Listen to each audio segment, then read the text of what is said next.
I'm Chris Lamb, Programme Lead and Key Customer Lead for RACE's contributions into the ITER project. The UK Atomic Energy Authority and ITER organisation established a technical collaboration in 2017 called the ITER Robotics Test Facility, or IRTF as it's commonly referred to. Remote maintenance has an essential role to play in the success of the ITER project.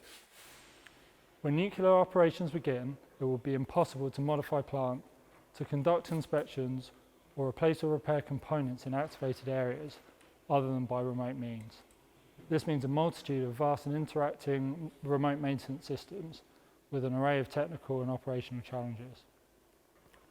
The primary aim of the IRTF collaboration is to de-risk the ITER remote handling programme. IO are the challenge owners, while RACE develop and evaluate remote handling system designs through a range of mock-up and testing projects aimed at proving the feasibility of remote operations and to prove to the regulator that components can be maintained before they're approved for manufacture. All the while, the RACE team are giving feedback to the IO remote handling and component design teams.